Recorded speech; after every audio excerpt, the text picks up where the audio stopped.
Hello दोस्तों, नमस्कार। YouTube की HP math bye RP channel पर आपका हार्दिक स्वागत है। पिछली वीडियो में हम लोग आंकड़ों को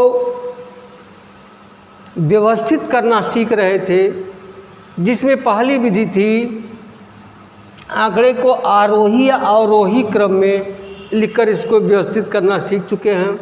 आइए आज सीखते हैं आंकड़े को वर्गीकृत करना, इसको व्यवस्थित करना किस तरह से वर्गीकृत। अब देखिए यह आंकड़ा है, यह देखिए अव्यवस्थित आंकड़ा है, किसी व्यवस्था के तहत नहीं है। देखिए 9 यहाँ है, 9 यहाँ है, 9 यहाँ है, किसी व्यवस्था के तहत यह संग्रहित नहीं है, इसलिए इसे क्या कहते हैं? अव्यवस्थित आंकड़ा। अगर इसी को हम एक व्यवस्थित कर देंगे तो वह संगठित आंकड़ा हो जाएगा। क्या हो जाएगा? संगठित आंकड़ा, यानी उसे कहेंगे हम एक सारणीबद्ध आंकड़ा हो जाएगा। ठीक, अब कैसे करते हैं, इसको कैसे करते हैं, आइए देखिए। इसको आपको सारणीबद्ध बनाना है। इसका पहले आप निकाल लेते हैं फैलाव या परास या परिसर। क्या निकालेंगे पहले? फैलाव, या इसी को कहते हैं परास, या इसी को कहते हैं परिसर, जो आपको अच्छा लगे यह निकाल लेंगे। क्या होगा? अधिकतम अंक, जिसमें अगर जो संख्या दिया है क्या होगा? अधिकतम अंक धन 1 ऋण न्यूनतम अंक, इसी तरह से निकलता। अब देखिए यही मान लीजिए सवाल है, इसे अधिकतम अंक कितना है? देखिए 15, अधिकतम अंक 15 है। कितना? 15। अब इसी में 1 जोड़ देंगे। अब ऋण न्यूनतम अंक देखिए कितना है? 6 है। अब क्या हो जाएगा? 15 1 16 में से 6 घट गया, कितना आ जाएगा? 10। इसका परास यानी फैलाव कितना हो गया? 10। अब आपको करना क्या है? एक सारणी बनाइए इस तरह से। यहाँ लिख लीजिए क्रम संख्या। अब देखिए फैलाव 10 है तो 10 क्रम संख्या लिख लीजिए।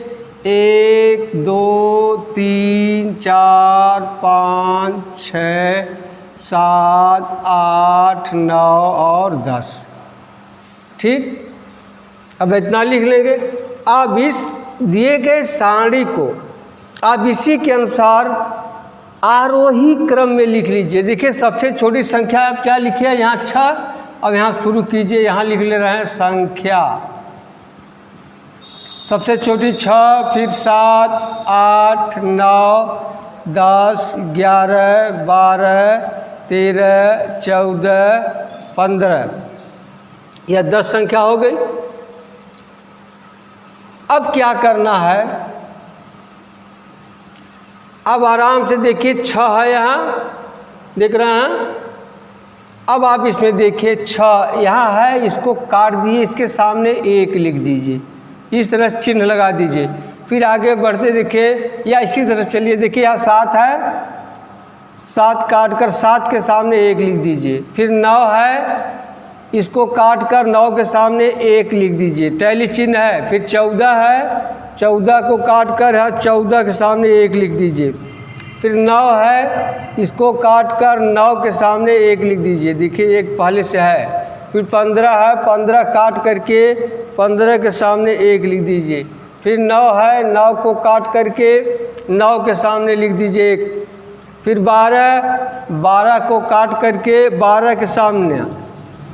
फिर 15, इसको काट करके 15 के सामने, टैली चिन्ह है, इसी को कहते हैं मिलान चिन्ह। फिर 14 काट करके 14 के सामने। फिर 9 काट करके 9 के सामने। फिर है 12 काट करके 12 के सामने। फिर है 14 काट करके 14 के सामने।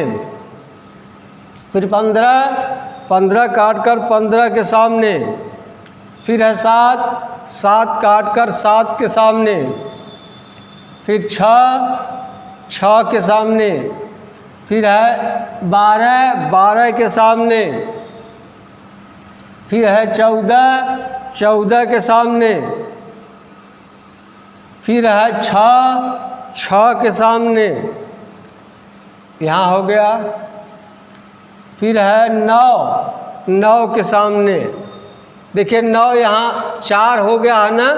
अब 5 लिखने के लिए इसको इस तरह से काट देते हैं, यह 5 हो गया। इसे कहते हैं मिलान चिन्ह, मिलान चिन्ह या टैली चिन्ह। क्या कहते हैं? टैली चिन्ह। अब यहाँ एक खाना बना लीजिए, बारंबारता। क्या? बारंबारता। अब इसी को गिन कर लिख दीजिए। देखिए यह 3 है, यह 2 है, 8 के सामने देखिए 0 है, फिर 9, 5 है, फिर 10 के सामने 0 है, 11 के सामने 0 है, 12 का 3 है, 13 के सामने 0 है, 14 के सामने 4 है और 15 के सामने 3 है।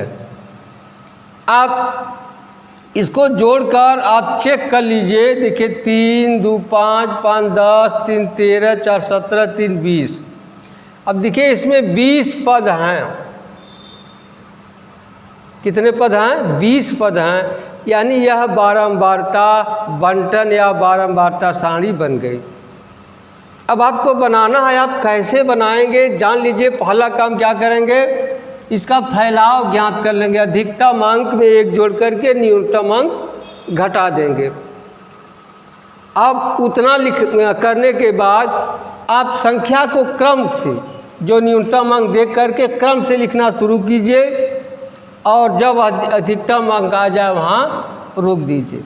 हाँ, ध्यान दीजिए, यदि आंकड़ा बहुत बड़ा है, इसके अंतर यानी 2 संख्याओं के बीच में ज़्यादा अंतराल हो तो यह विधि थोड़ा कठिन पड़ती है। इस विधि का प्रयोग नहीं करते हैं, तब वर्ग बनाकर करते हैं।